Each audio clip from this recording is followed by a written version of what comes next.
Hi lovelies, and welcome back to my channel. If you are new here, my name is Janera, and today I'll be reviewing Patrick Ta's new Major Skin Foundation. So if you're interested in seeing the try-on, review, and wear test of this foundation, then keep on watching. Before we get into the swatches, I just want to talk about the packaging. When I tell you Patrick Ta never misses when it comes to packaging, I don't even want to touch the size just to get my fingerprints on it. It's a gorgeous, stunning glass bottle, and I really love the rose gold accents that he uses for all of his products. Also, let me read you guys a little bit more about this product. So this is a lightweight and luminous foundation with serum-inspired ingredients, buildable medium coverage that's supposed to boost hydration and blur the look of imperfections. It also has 3 forms of hyaluronic acid that visibly plump and hydrate, plant-derived squalene, and kombucha, and then also retails for $58. All right, so let's get into the swatches. I did pick up the shade 22 Golden Olive, and when I tell you, as soon as I saw that he was releasing a dark olive shade, I was super excited. It took me forever to find out that I even had an olive shade to begin with, and that's why it was always a struggle with me to shade match with other brands because they just weren't releasing any dark olive shades. And then I usually end up having to go with a warmer undertone, and then it looks too light. And this is what 22 Olive looks like.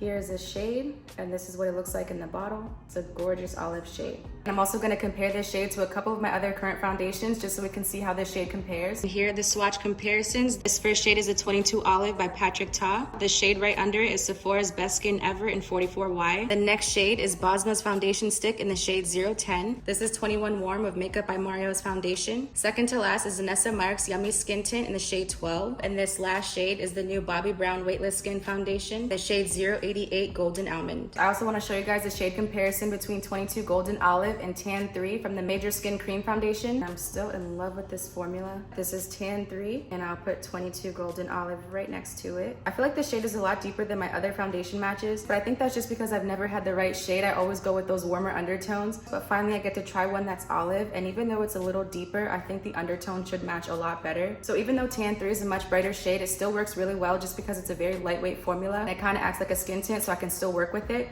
but I do think that this shade is a perfect match. So let's try it out. Let's apply one pump first, and let's see what this looks like. And I don't even have to really blend this out. I can already tell I'm really gonna like this shade. And I think one pump may have been a little too much. I think you maybe just need one pump for your entire face, but let's just go ahead and blend this out, see what we get.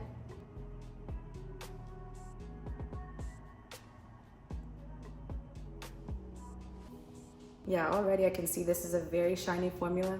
Might have something to do with the 3 different types of hyaluronic acid. Hyaluronic acid is known to give more of a shiny finish, so this definitely makes sense. I feel like this formula would be a dream for anyone with dry skin, but it might just work for oily skin too. All I know is I'll definitely have to set this with powder. This is what the finish is looking like once it's blended.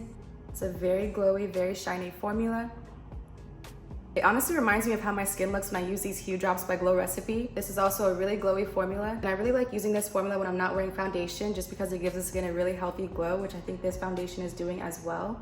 I think the finish of these 2 products is very similar, but so far I'm really liking this finish. I want to compare it to the other side. You don't see as much redness, so it has a pretty good amount of coverage as well. And I am really liking this shade match. I don't see any harsh lines between both sides, which is a good sign. I think this side looks a tad bit warmer, but that's perfect because I use a much brighter concealer, so everything should come together. And let's add it to the other side.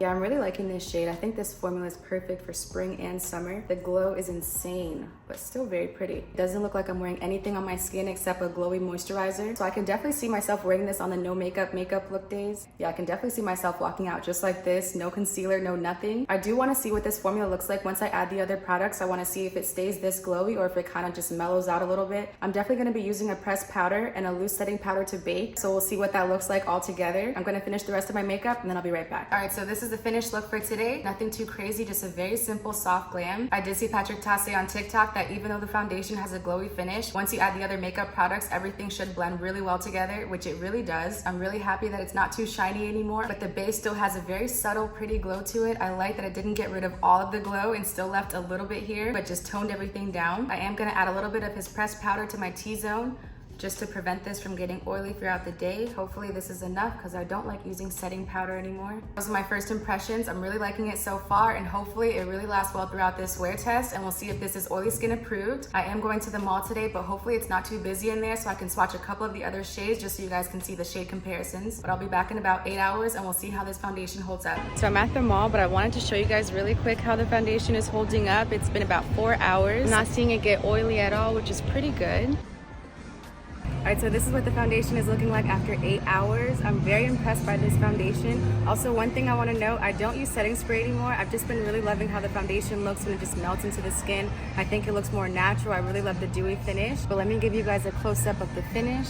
Even though it started off pretty oily, once I added my powder products, it has more of a natural finish. So far, I'm really loving this foundation, and I definitely think it's oily skin approved. It's not just for those with dry skin. If you have oily skin, you might actually really like this as well. And if you have combo skin, I think it'll really work for you too. But yeah, those are my final thoughts. If you have any questions about this foundation, let me know in the comments and I'll get back to you as soon as I can. Thank you guys for watching. If you haven't already, don't forget to like and subscribe, and I'll see you guys at the next review.